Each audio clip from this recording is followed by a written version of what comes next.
European project, Computational Thinking and Acting. The aim of this project is to develop new learning and teaching ICT solutions in computational thinking and problem solving in primary school.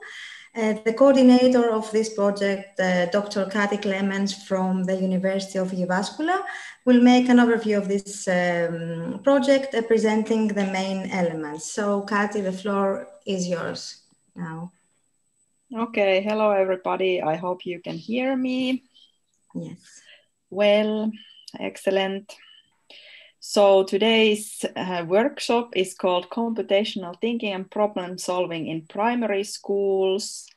And I'm joined here by the whole project team from 4 different countries, including Jan Pawlowski, Mikko Muilu, Dimitra, who you just heard from, Mihkel from Estonia, and Sana from Finland, and Martin from Germany. So we are quite an international group today. Okay, so for today we have some activities lined up for you. Maybe you are not so familiar with computational thinking, and specifically what does computational thinking and acting mean. We have launched our own terminology a little bit, so I'm going to explain those to you, and then give some examples of what we have been doing in schools. And then after that, I'm going to hand over to my colleagues from Germany and also from Finland and Greece for 2 different activities. And the first activity is dealing with skills and competencies for primary schools related to computational thinking, and you get to do some let's say, give your voice of the world, what you think are very important competencies in this area. What should children learn when on these in the primary school, looking at the future ahead of us, where of course technology is going to become even more used in the future, and jobs also are lining up to that direction. So I think that we are in a very, very important topic here. And in the afternoon, last, let's say, workshop session with Mikko and Dimitra, you also get to plan a little bit on what is a pedagogical scenario on these topics like. And then at the very end, a little bit of a feedback. So that's the kind of agenda for today. Our little project, as I just mentioned, covers these 4 countries around Europe, and we are funded by Erasmus Plus program, which is an EU program. Of course, we have started last year, so 1 year from now, before now. And we have gone to schools and asked over 40 teachers around in these countries on what would they need. And then based on those needs and wants, we are now planning and designing new learning scenarios on computational thinking as well as physical computing. And our goal is to be able to provide 130 completely free scenarios for all the teachers around Europe to use, also to cover these language areas, which is Finnish, Estonian, German, Greek, and of course English, so that we can all use them. And also to create this kind of competence framework for physical computing. So,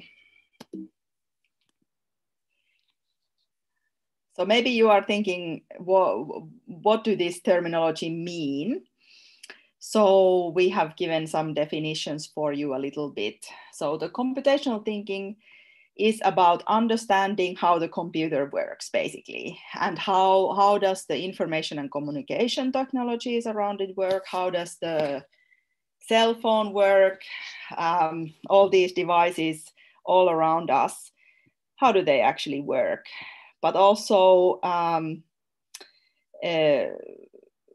what are the key concepts, the methods, and how can they be used to solve real world problems? And then what does physical computing mean? The idea behind physical computing is to find ways to represent somehow in the real world what the computer does.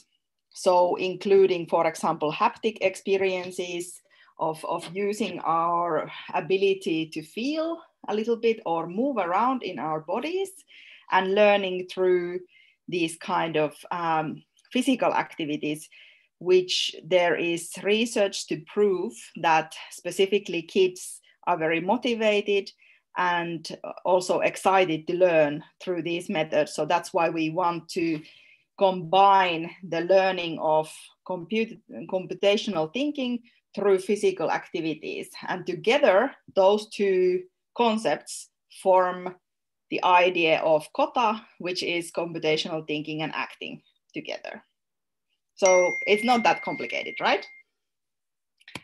Okay, so what is our pedagogical approach? So we have decided to divide our learning scenarios into 3 different kinds of pedagogical approaches that we represent.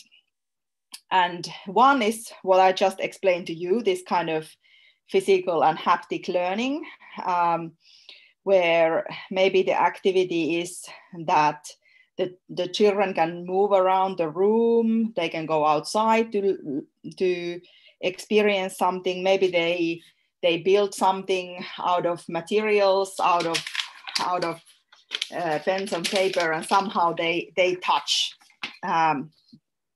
some things in this activity. At the moment, maybe you have some experiences of, for example, working with Lego, which is very popular, programming with Lego nowadays. But also we would like to have scenarios which are connected with the real world. So in a vice versa way, so that the computer can somehow model what is happening in the phenomenon in the real world. So that's another type of learning. And then the third big group, of course, is technology assisted learning. And right now in schools, it has been the merge of all kinds of robots and different physical programming ways and so on. So we are trying to also create scenarios that could support teachers with those. Maybe in your school there are some robots or Arduinos or Lego or something that are just lying in there and you don't know what to do with them. So we want to create this website where you can go easily and see, like, what could I do with this technology? And then bam, it gives you, like, let's say 1 hour that you could do with your kids, easily accessible. So that's the idea for us. Okay, some design principles. So as I already mentioned, we deal with the real world problem orientation, thinking about how could we solve actual problems. We are also trying to support the learner centricity, meaning that the kids get to try themselves, they get to be the center of their own learning experience, rather than teacher just telling them how things are and so on. We also don't want to just design these scenarios to be covering the technology subject or topic in the school, but to bring these ICT skills and these computational thinking skills into other subjects like music, like art, mathematics, biology, whatever, because these things could be learned all throughout the curriculum. And at least in Finland and Estonia right now, in our national curriculum, that is reflected as well. So they are encouraging teachers to be taking much more of these connected learning with taking computational thinking competencies and also teaching them across the curriculum, not only in maths or technology subjects. And of course, like I said, physicality is very important. So there should be some sort of physical activity, and there should be also the transferability, which means that the learning scenarios should be as transferable from one context to another as well, if possible. Okay, so some examples that we have done is this human robot example. This is a very, very basic example for you. So basically there is 2 students, and one of them is the programmer student, and they write onto a piece of paper the step-by-step instructions for a human robot to walk to a play frame in the park. And then the human robot has to follow those instructions. And of course, it is teaching you basics of computational thinking, as well as like decomposition and so on. So, and this is the good thing about this is that there is no technology needed for this particular scenario. I'm going to show you now. I think that you see my whole screen, so I'm gonna show you also our website. So in our COTA website, you can search these learning scenarios from the search learning scenarios. There is not that many there yet, but during the next 2 years, there's going to be more. There is just some initial ones. The idea is that you can easily get some information about the learning scenario and what kind of materials is needed, how much time is needed, what kind of pedagogical approach is there. Is it like haptic learning, for example? What kind of competencies can the kids learn in there? And then there is a specific description and also exercises on what to do with the kids there. And there is also going to be materials, like I said, in all the languages, including Greek and so on. You can search the learning scenarios by limiting, let's say, the languages like this, or languages, and you could search by the competencies like, let's say, decomposition, and you get those and you can browse through them in there. Okay, let's see if I know how to go back to my presentation. I'm gonna actually not go back there, but I'm gonna explain from here.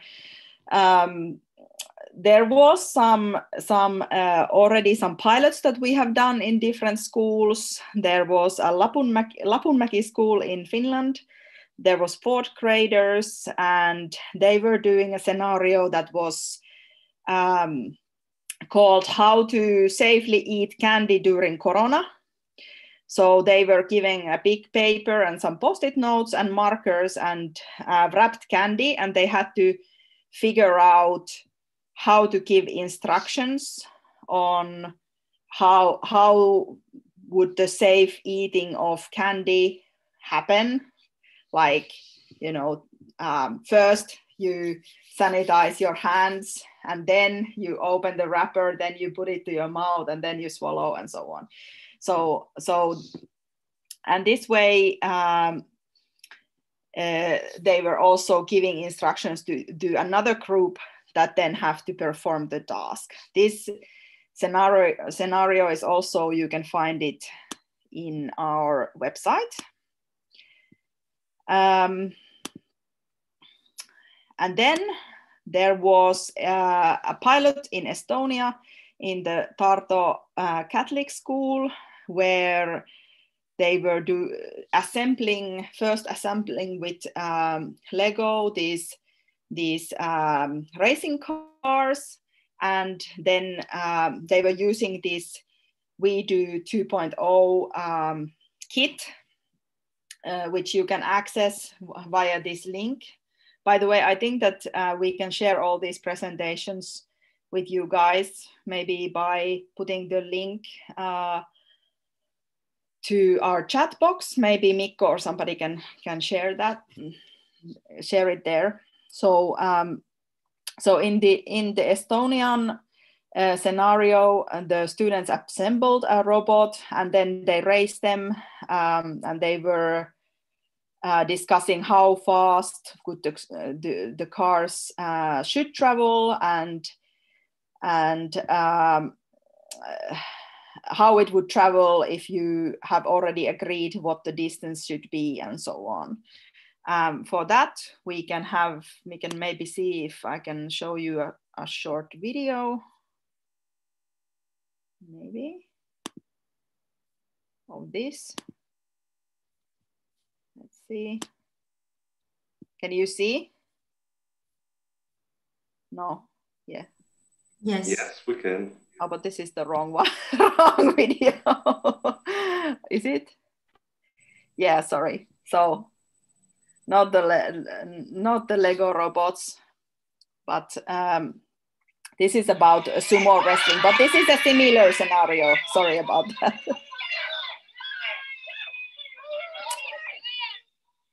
But in this scenario, the idea was that they had pre-programmed them, but they couldn't really know what they're going to do, and so on. So they wanted to reprogram and make a new match, and they were not controlling this at the same time.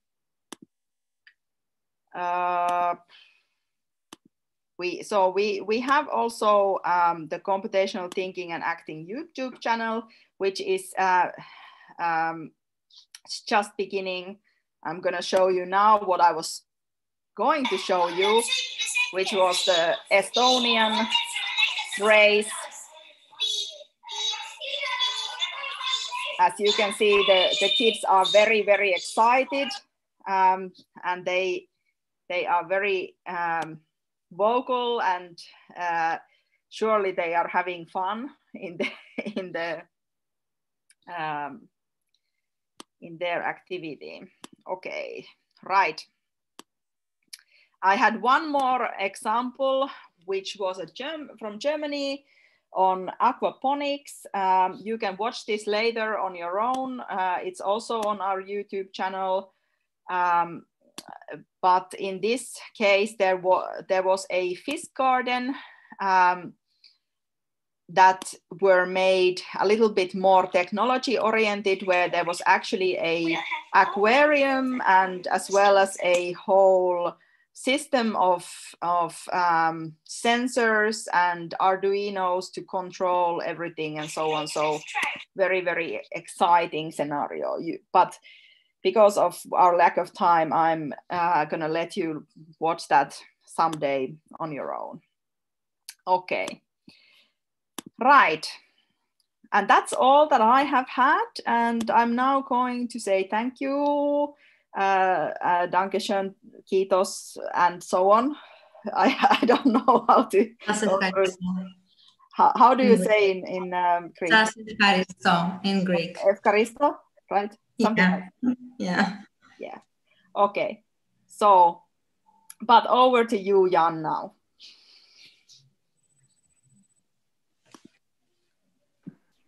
All right, thank you very much, Kati.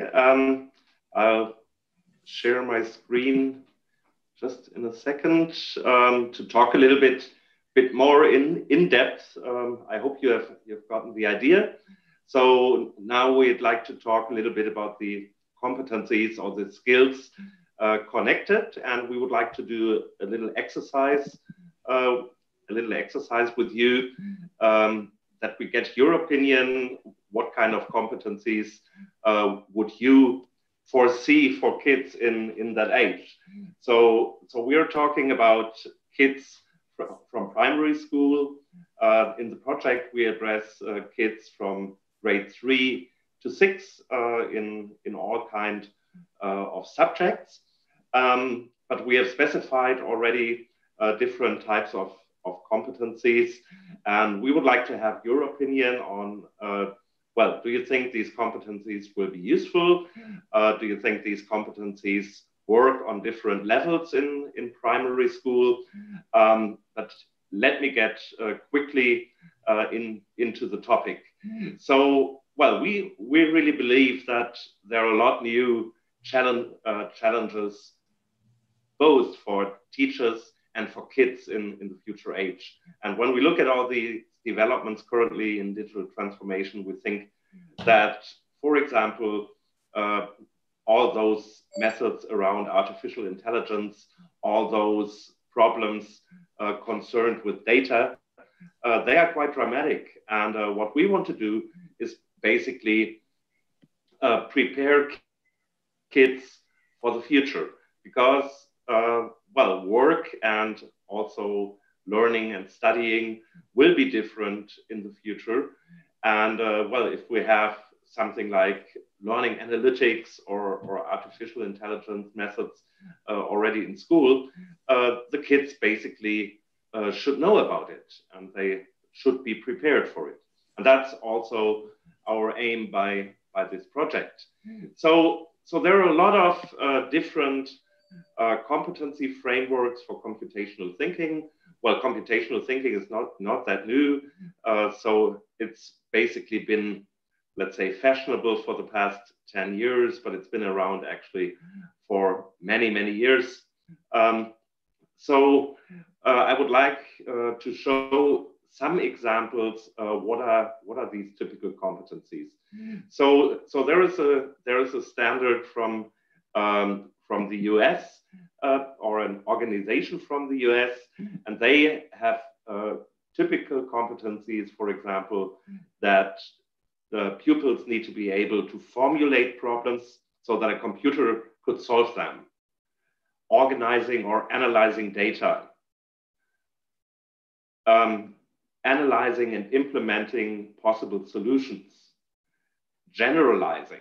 So you see those computational thinking competencies are not necessarily purely mathematical or related to computers, but being able to formulate problems, being able to abstract, being able, for example, to identify different patterns. That's very valid in all kinds of subjects, whether it's music or sports or computer science. So that's basically one of the issues. We have actually analyzed those competency models which are around. I don't want to go into this in detail, but what we see when we look at those computational thinking frameworks, there is in many cases a focus on coding. And we believe that coding might be taught in those contexts, but it's not necessarily a must. So also, like Kati was showing a scenario on a human robot and steering them by paper. So that's already enough. It's not necessarily that we want to develop perfect programmers. But what we see is, we see at the moment a lot of what we would call disruptive technologies. So the amount of data, for example, which is currently available in many, many areas, will lead to new competencies which are necessary, for example, handling data, treating data securely or in ethical ways. So these are a lot of challenges, and these technologies are usually not part of the curriculum. They are in most cases extracurricular. But also there is one focus which we did not see in existing models, which are attitudes. And actually from personal experience, I can show you a reason for that, because I've been teaching computers in primary school up to fourth grade in my daughter's school. And there, the girls were always the better students. So, but then when you look at just 3 years later, like from 7th grade on, who is in the robotics or in the computer course, these are just the nerdy young men. So in between, there seems to be this prejudice, or this prejudice seems to come up: computers is nothing for girls, right? And this is what we really want to fight as well. So keeping positive attitudes about computers and technologies should be for everyone, and not just for the, well, what I would call nerds in a way. So this is then what we came up with our competency framework, and we have some quite standard competencies in there. For example, being able to identify certain real-world problems, being able to decompose or to have a problem distinguished into single parts, recognizing patterns, it's another very important competencies, being able to abstract from a certain phenomenon, being able to formulate problems or solutions in forms of algorithms, being able to debug, or, well, easily said, just find mistakes in solutions, and being able to generalize.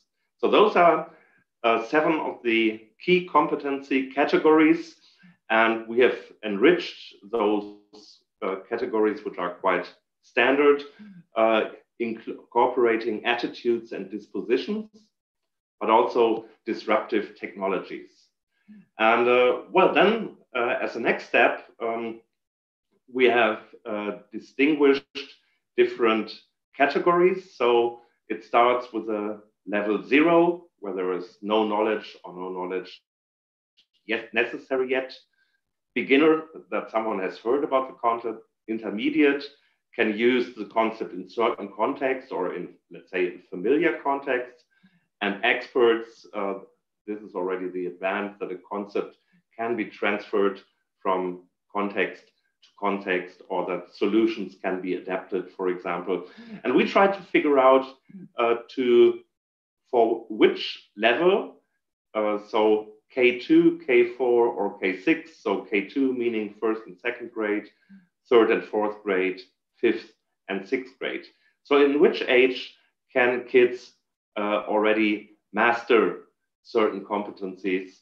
And this is what we have then tried to come up with. I will just show you 1 or 2 examples. So our first category are the basics, which are basically taken from the European DigiComp framework. So for example, information and data literacy. So in K2, we think that they can use specific search engines, which are just prepared for kids, which are very limited in the search results and very controlled and secure.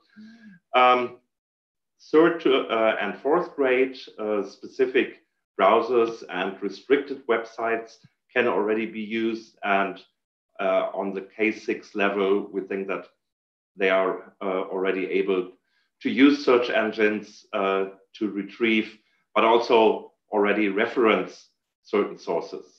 So this is just one example. I'll give you one more.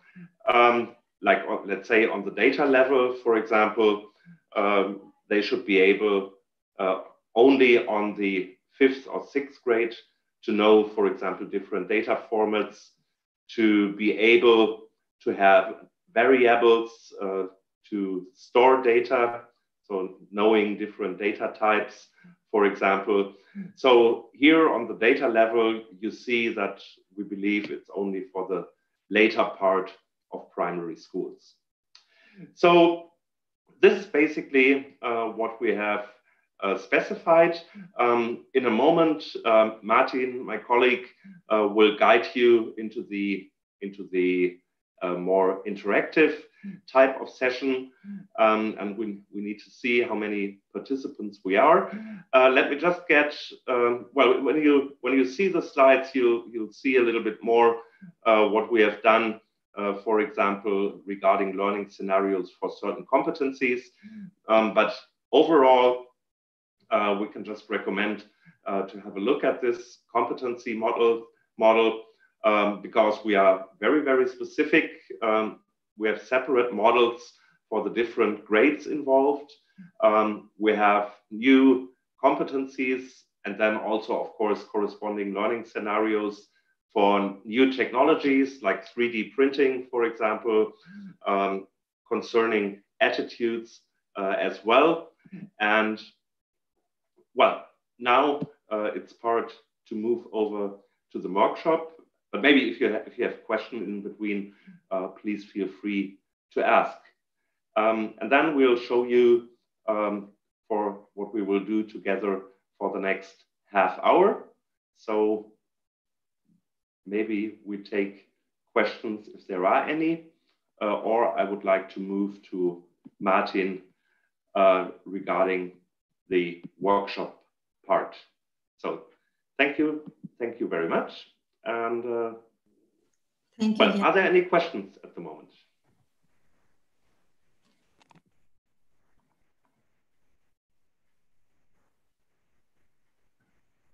This does not seem to be the case.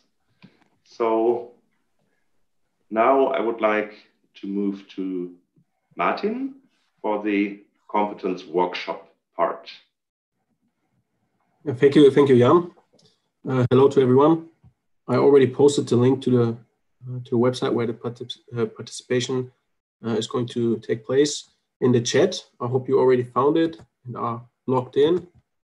Let's see how many participants we're going to get. So the basic idea is to evaluate our competencies. We have a total of 14 categories for the competencies, which then are, or which all hold a couple of competencies. And what we want you to do is to rate the importance, the comprehensibility, and leave some remarks. What you also can do is add missing competencies. So the structure is that for every category, we have built up a structure in a specific color. Every category has a different color, and you can create new elements on the left side of Miro. You can see. Martin, could you share your screen and just guide us through the board, so that might be a good idea. Bit easier. Okay, so I'm going to share my screen. Can you see my screen now? Yes. Yes, absolutely. So we got 14 categories of competencies, which in all hold concrete competencies. For example, the category problem identification has 4 different competencies: recognize a problem in a given context, and 3 more. And what we want you to do is to rate the importance, comprehensibility, and leave some remarks. And the idea is to use these shapes to mark your what you think the importance, for example, is. So you would just leave this circle around around the number that you think is fitting. If you think that there are competencies for this category missing, you can look on the left or the right side and take a sticker, put it next to the whole structure, and write the missing competency into it. And yeah, that's basically the idea. I'm not sure if there are any more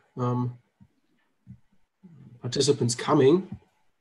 I would say that we wait 1 more minute, and then we could start going through each category. Well, I would suggest that we maybe take some 10 minutes or 15 minutes now, and each participant, well, 1 or 2 participants should have a look at one competency dimension. So maybe you could do it in a way that besides the title, you just write your name, and then we know you are going to work with this one competency category.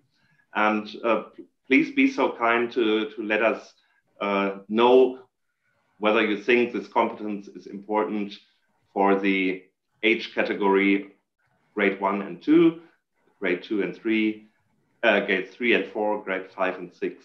So maybe one person, it's okay if there are, maybe I think we are 20 people here in the room, but also a lot of people from the consortium.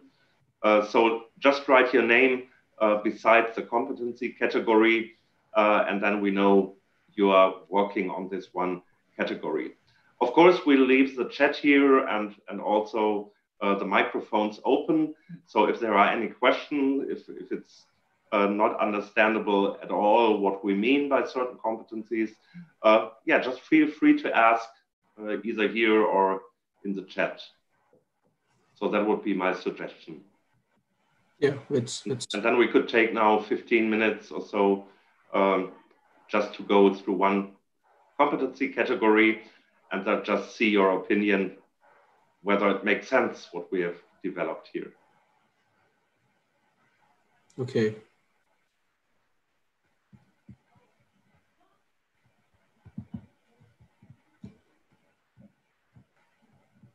Okay, so now I guess the 15 minutes start, and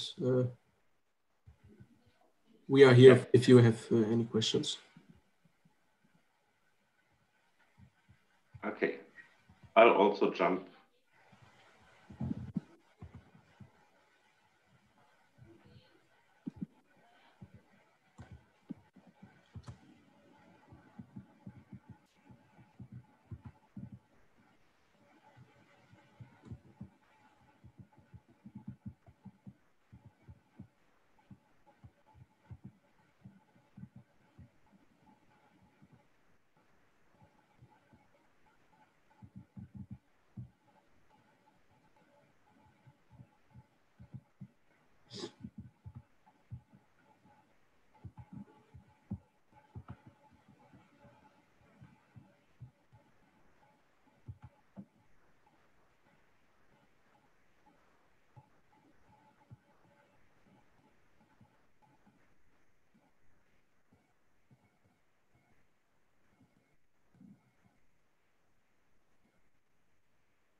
So Martin, another 5 Yes. or we can start. Well, the 15 minutes are over now, but Okay. if you need 5 more minutes, we can wait 5 more minutes for you. No, I think we can start. Okay. So we can start at the top left corner with the category problem identification. We have input on the importance for the first competency, which is... Martin, sorry, can you please share your screen? Yes, that's yeah.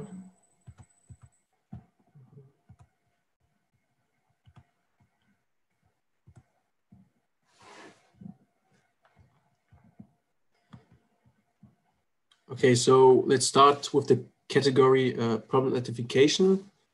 We have input for the importance for the competency, recognize a problem in a given situation or context. We have the value 5 for K2. I'm not quite sure if I made it clear that it would be interesting to rate the importance for each of the 3 levels, K2, K4, K6. In this case, only K2 has been marked with the importance of 5. Same for the 2 competencies, develop a computer representation for a problem and develop problem solving strategies for the recognized problem. The importance for the last competency of this category has been rated also high with a 4 for K2. The other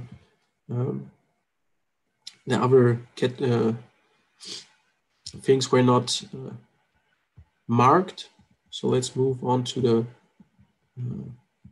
the next category that's been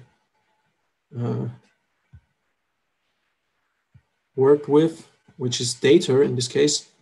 And same thing here.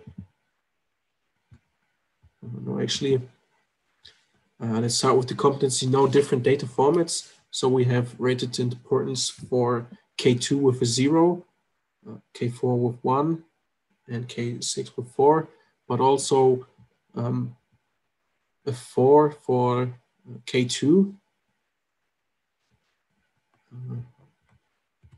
Oops.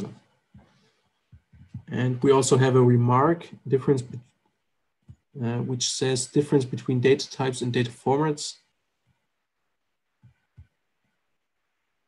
If the question is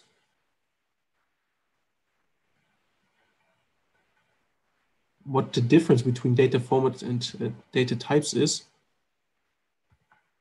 well, data type, I'm not sure if I should answer this in this context. But a data type would be a different kind of value, and the data format is pretty much the same kind of value, but represented in a different way.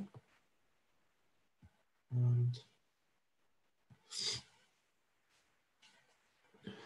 so I'm continuing with the next competency. Use variables to store data. It's been rated in K2 with 0 and 3. So again, a wide range of opinions in this case.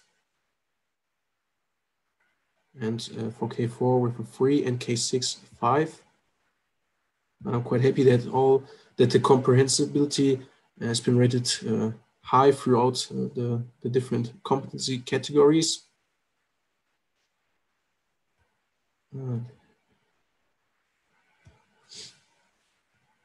Okay, going to the next competency, create data for identified problems, which again, we see different opinions, and this is the case pretty much throughout the whole category. I think there's that much to say in this case. Going now to the next category, control structures. This is, I think, the category with the most remarks or input, not remarks.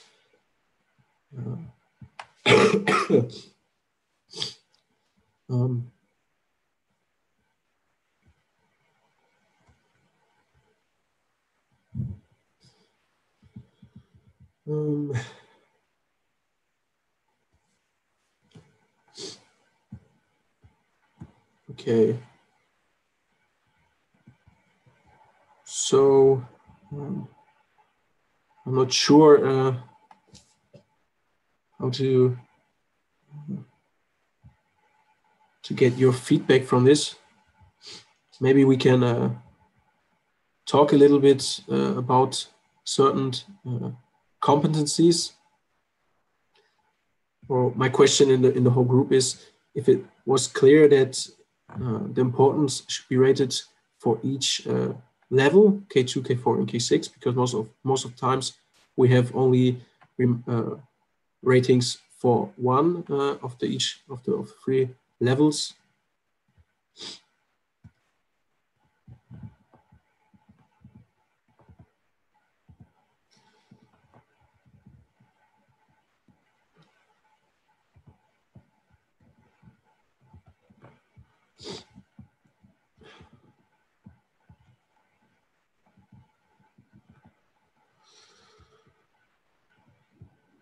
Well, it's difficult for me to really discuss this with you because I don't have any information about who put the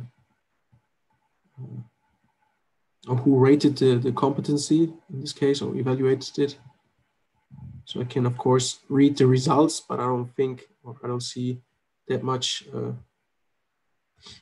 Yeah, maybe in terms of timing, I think we're already quite late. So maybe we could take up some general feedback. So first of all, we are very grateful for your input here, and but maybe you could give us some feedback what you think about how we specified the competencies. Do you think they are at the right level of detail, for example? Maybe you could give us just some general feedback. So let's say, is it useful for you, or was it understandable, like overall? Maybe we could go around one time, and maybe you have some remarks regarding the overall approach. That's very important for us. Does it make sense at all?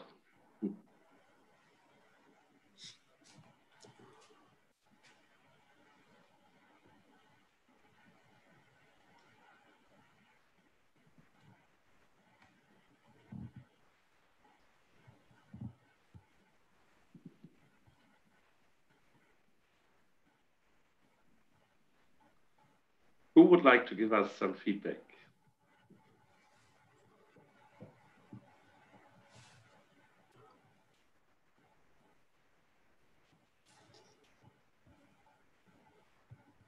Because otherwise, I think if there are no additional remarks, maybe we can just move on to the practical exercise with Mikko. And yeah, then of course we are still more than open for your feedback. So in the presentation you have all our emails, and then we would be more than happy to get feedback from you. Also, if there are specific competencies where you would be interested in certain learning scenarios, so whether it's about programming or whether it's about working in a team of kids. So if you have your preferences, you can also definitely write it in the chat or write it to us by email. So we would be very grateful for that.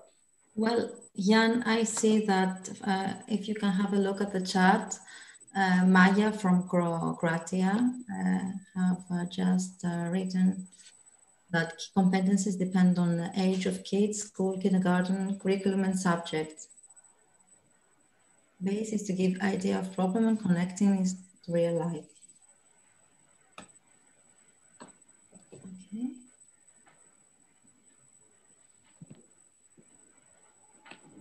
Yeah, I would very much agree on that, and we still need to get more experiences. This is also why we do this kind of workshop.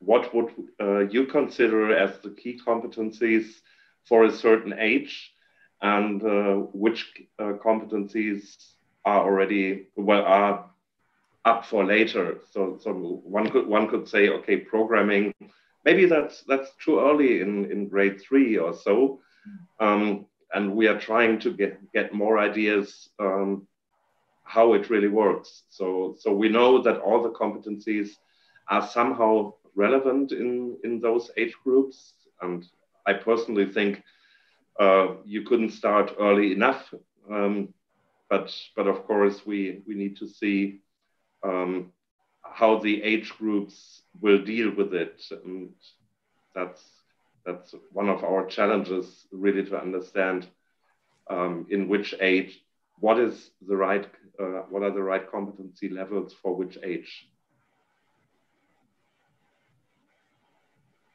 So, but thank you, Maya, for your remark. I hope that we can take that up. So, Jan, I think that we should proceed. Yeah, I think so too. Yeah. Okay, let me share my.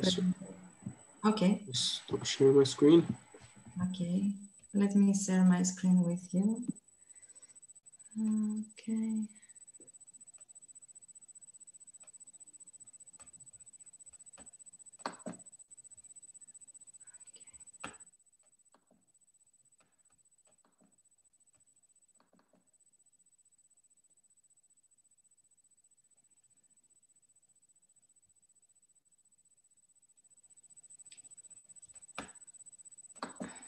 You can see my screen now.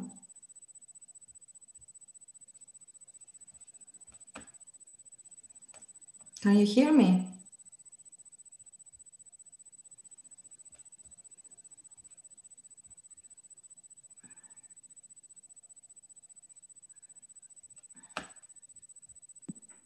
We hear you very well. So. Okay. And you, okay. Oh yeah, just go ahead. So you can see my screen as well. Huh? Yes. Oh, thank you. Everything is fine. Okay. Now we should move to a more practical. I will present you some example pedagogical scenarios in order to guide you on how to teach in class computational thinking. And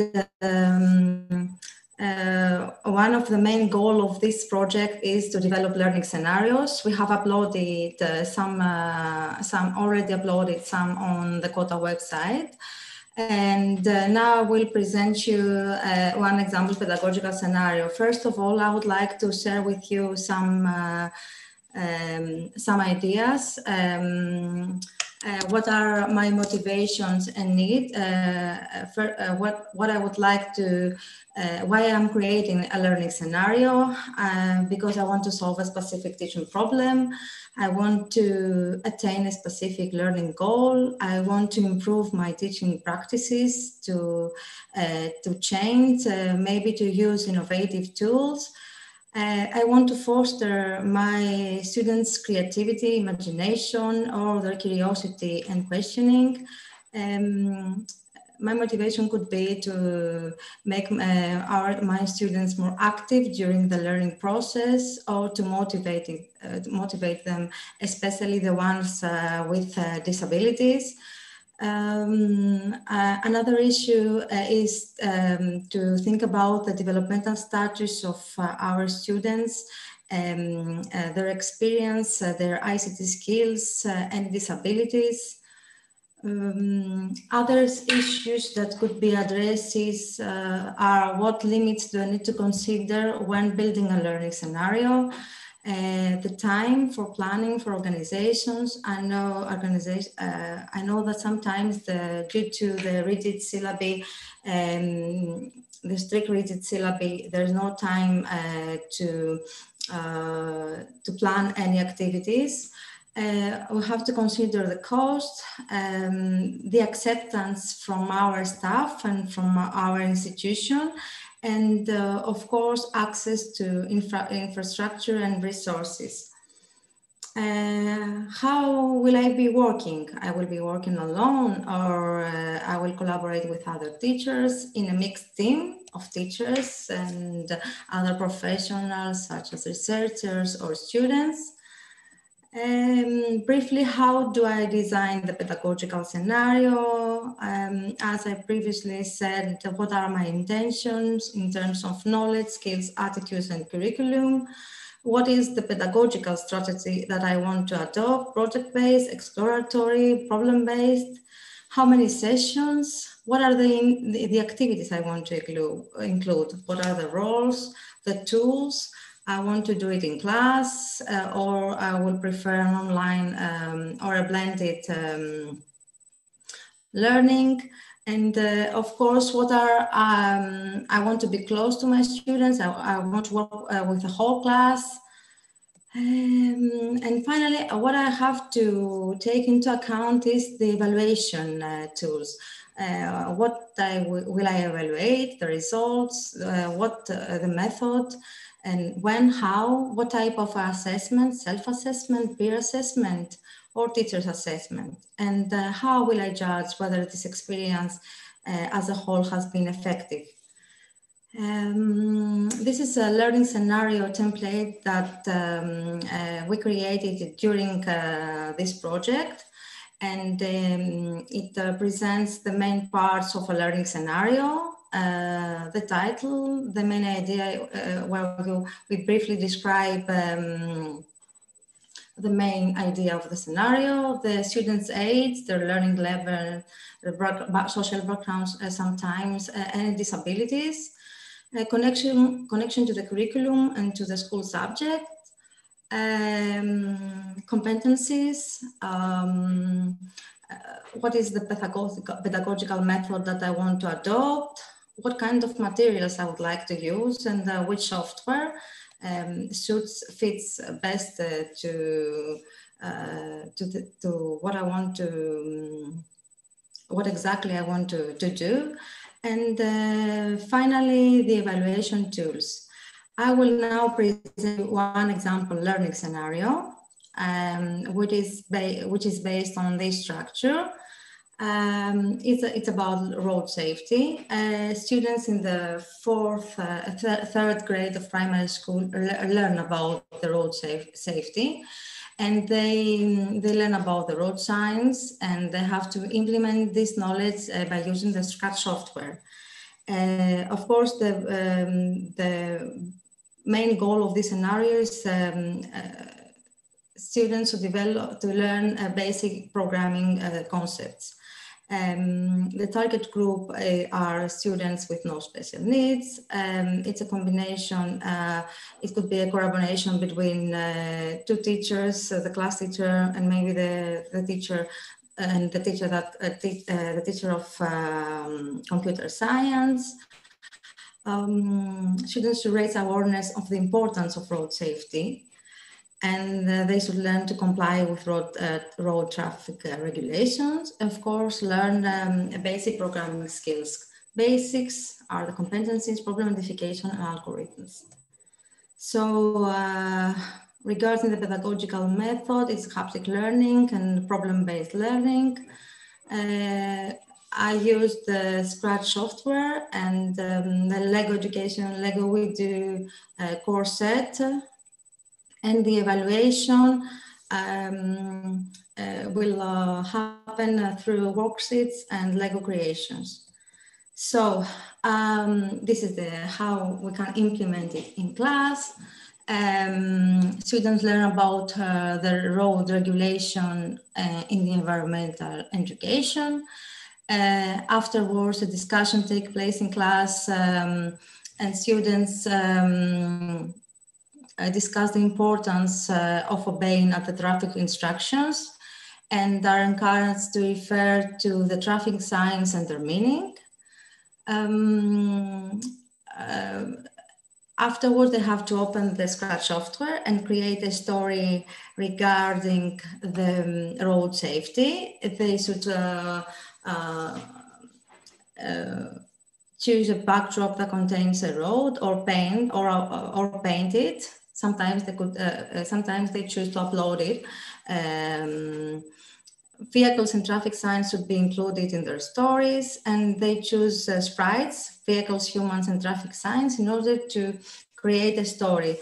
You can see from the image below that I have an example that one student have created a story by using the stop traffic sign. They program the vehicle and the people to move according to the rule implied by the traffic sign. And finally, they should create a vehicle by using the Lego bricks, program it to move and to stop in front of the sign they have chosen to include in their stories. Here they can also put on sensors and expand this learning scenario if they want. You can do it with if you want to teach about sensors. And then students present their stories and their robots in class, and a discussion takes place among the students and the teacher. So Mikko from Finland, from the University of Jyväskylä, will now present the next example scenario.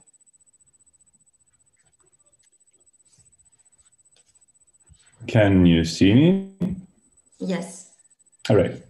Hello, everyone. I'm a teacher from Finland, and I've been teaching programming since 2012, and it's not international. It hasn't been in the national curriculum, but I've been teaching it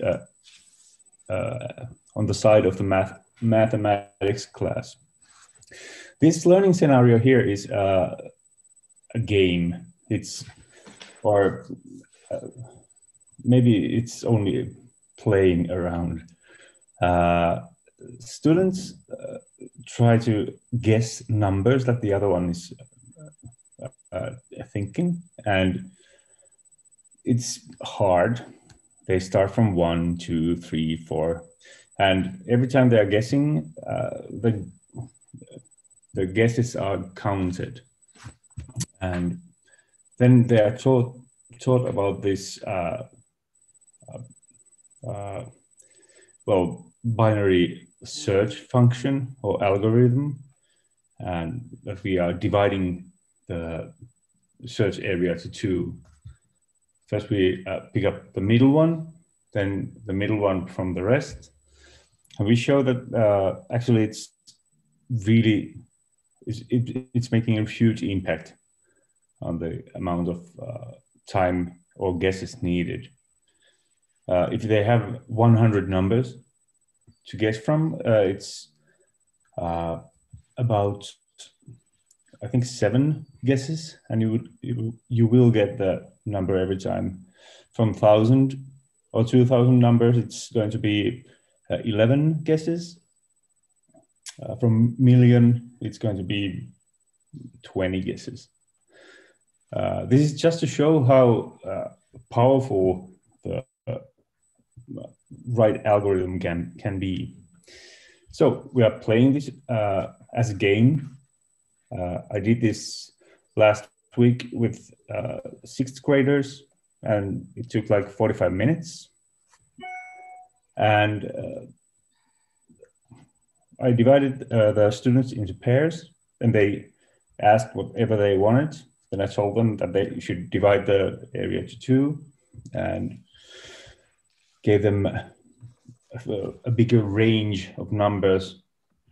And yeah, it's they are learning about algorithms, but they are mathematical shortcuts, and they learn they will be useful in the everyday problems if they are used, or if they are using smart algorithms.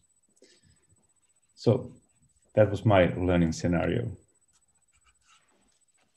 Okay, so I will stop sharing my screen. Okay, I think.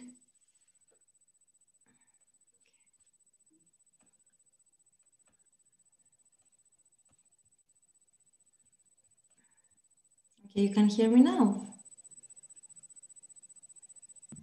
Yes, we can hear you. Absolutely.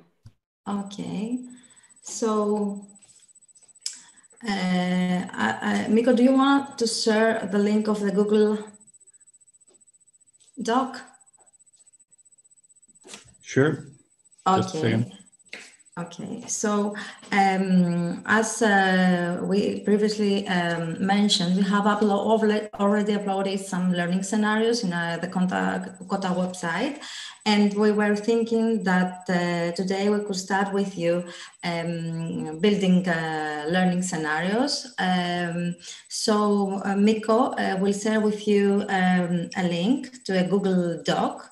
And if you want, you can create your own learning scenario. You can choose your own school subject according to the curriculum of your own countries. And we could upload your scenarios in our website. We'll be here to help you if you have any questions, of course. So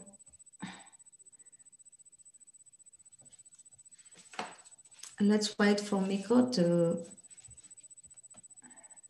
share the link with the Google Doc. And then we can start.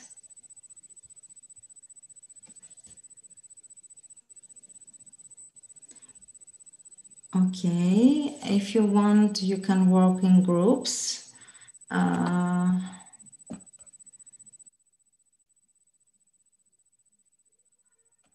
Okay.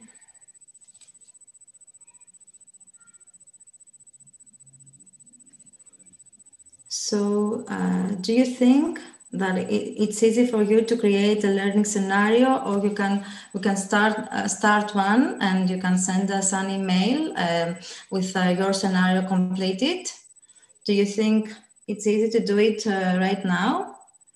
And we will upload all these scenarios in the COTA website with your name on it, of course.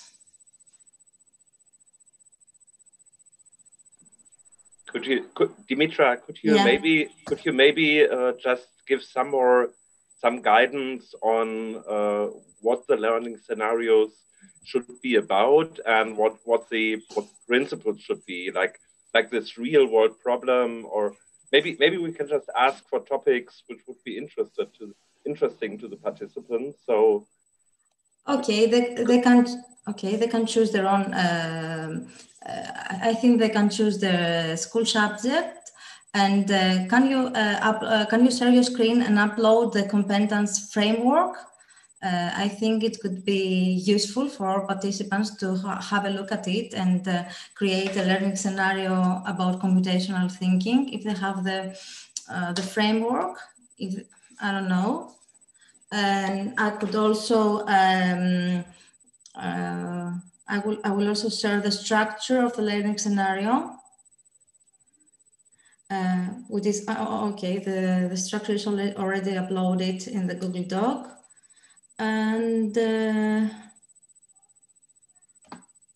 okay.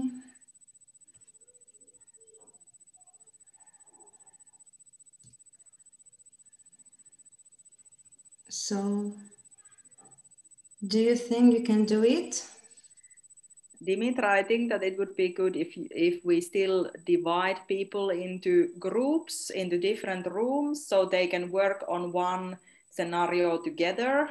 Okay. You could give them some time. At least they could start one in this session. Yes. But I don't have, I cannot divide them. I'm trying to, but I cannot.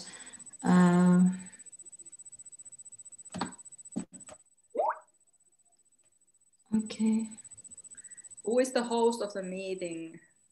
Yeah, I think only my colleague. Okay.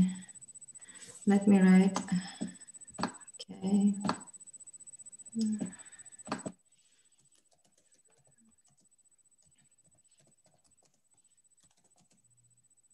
Okay.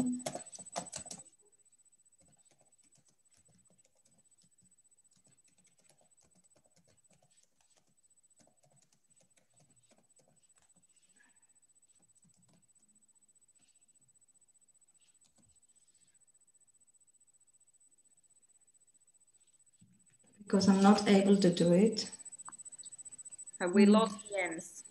I And think he says, but it says you are a co-host, so you should be able to divide. yes, and you are a co-host as well, but I don't think that we can do it. Can you do it? Because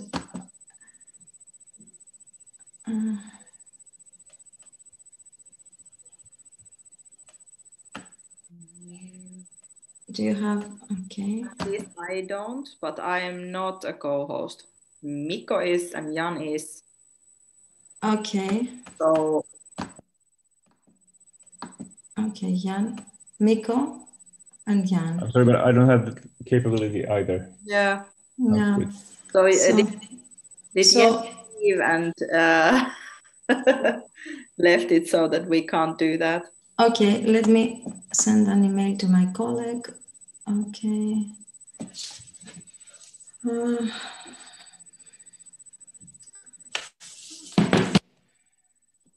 Yeah, I also try to do that, but I cannot divide into subgroups. So the idea is that there is in this folder there is templates ready for many groups. I think 20 groups, because we didn't know how many there would be people, and that the group would then be working on one of the templates. But if we can't divide into groups, yeah. Maybe let's wait a few seconds because I emailed him and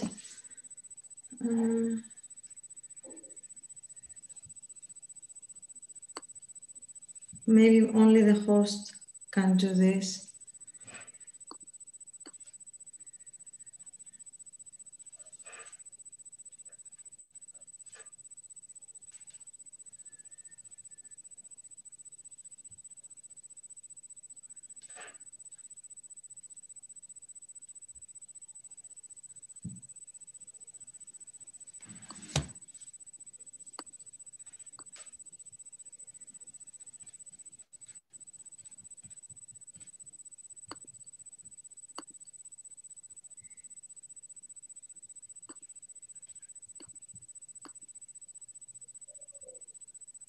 Mikko, you should share the folder.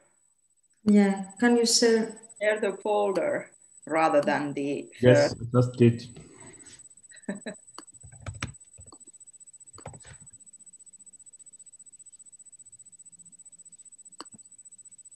But it's still going to the wrong place. Okay.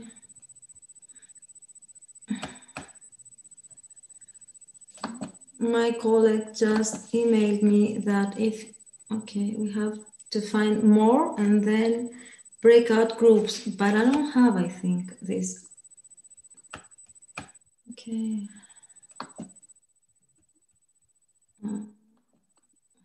Okay. No, there is no possibility to do that. Okay.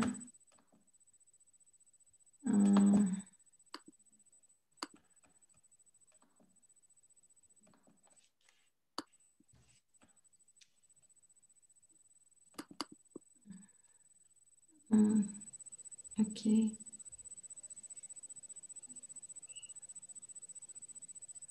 I don't think I can do it either.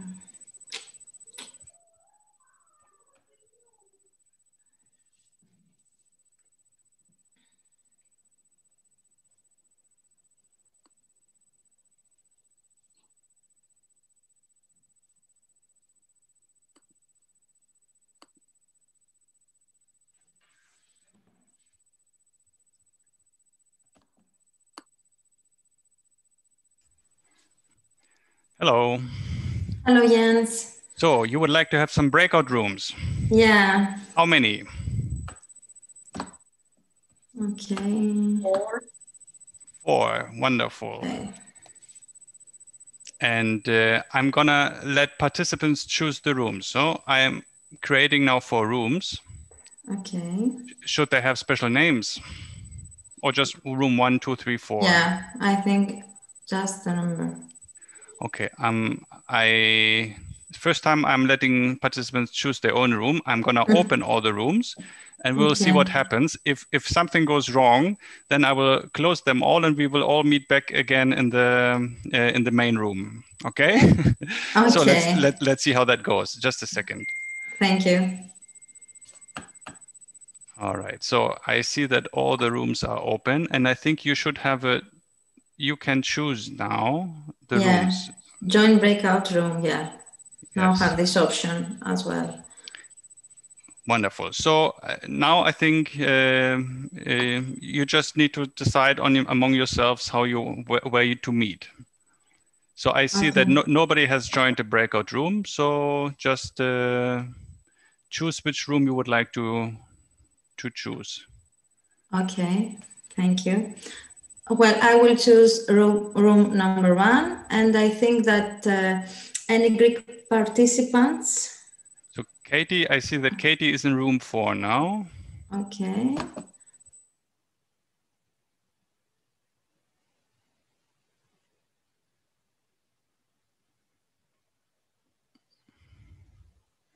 So I see Dimitra is in room 1.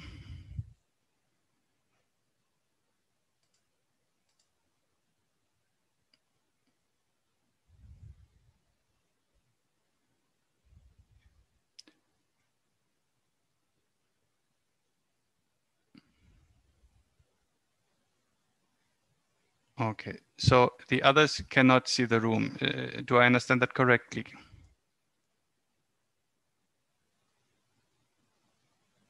Okay, so probably I'm gonna make you all co-hosts, and then you should be able to see the rooms.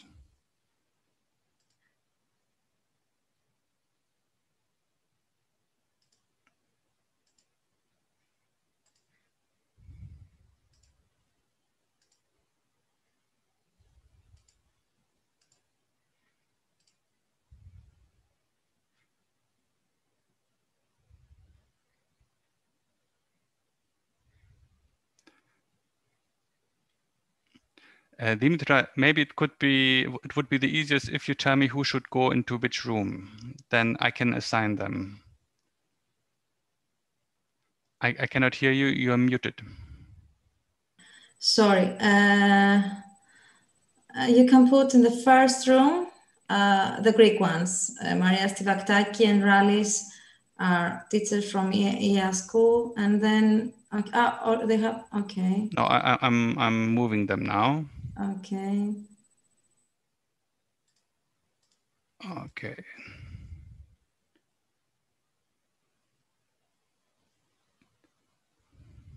So Katie.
Okay, I think are we back? Yes, we are back, I think. Did you? I have moved to my aunt's floor office. Okay. Yeah, Sunday night, and she has been taking care of my son while mother is working. Okay. But we had a very nice discussion in group number 4. So I hope you guys had some nice discussions in the Greek-speaking world as well. I had an interesting discussion with the Greek teacher, and we started to create a learning scenario. Do you want to share yours?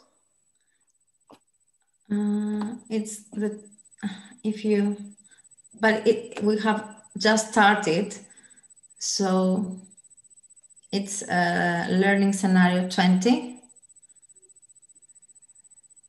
Okay, what's the idea? Okay, let me, maybe Eleftheria wants to share. Eleftheria, can you hear us? Yes, yes, of course. Okay. Do you want to present the first part of our learning scenario and talk about it a little bit? Well, the idea was to make a photosynthesis, the procedure that all the autotrophic organisms do, to make it easier for children in 5th grade. I used to present the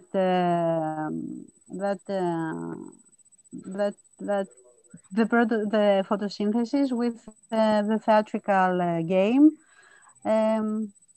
But now with Dimitra, we thought to use the computer science to help us, and we'll make it with a simulation.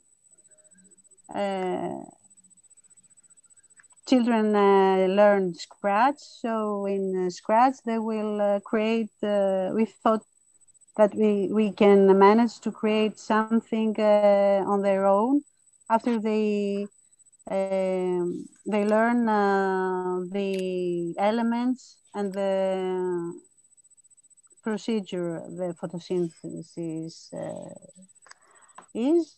So. Okay, thank you, Eleftheria. Kati, do you want to proceed with your group? I think that our idea came from Maya. Do you want to say something about that?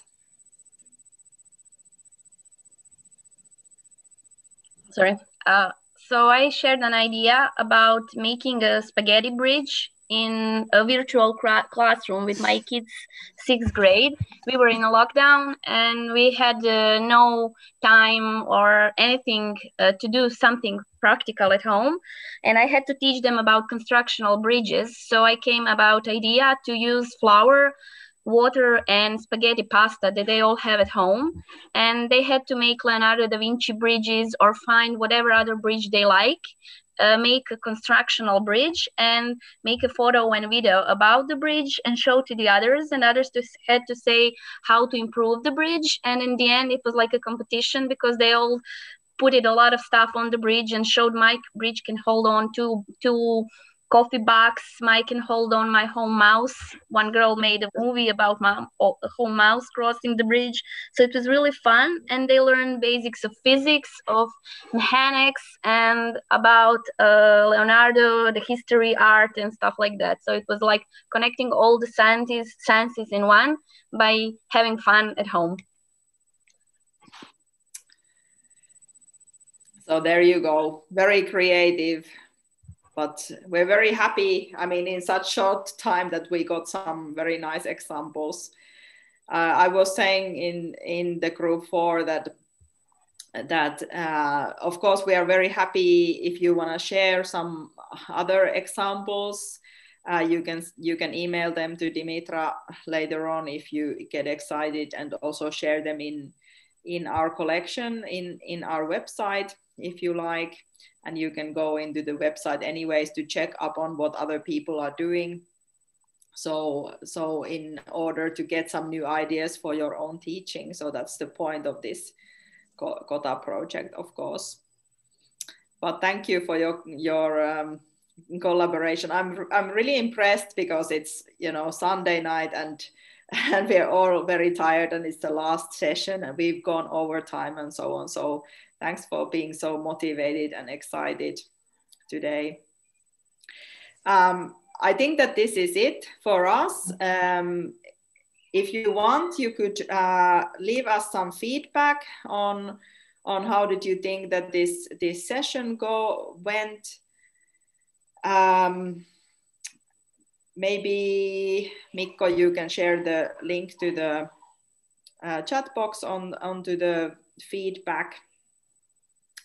But otherwise than that, I'm going to say thank you for collaborating, and it was very nice to meet you. I hope we can do this someday, if in a physical world, maybe meet in Greece. Sounds good to me. Yeah. Thank you for joining us today. Thank you very much. Yeah, thank you everyone. And I think we've got a lot of input. Let's stay in touch. So just drop us a mail, or we'll start a community as well where we could continue discussing. And have a nice Sunday evening then.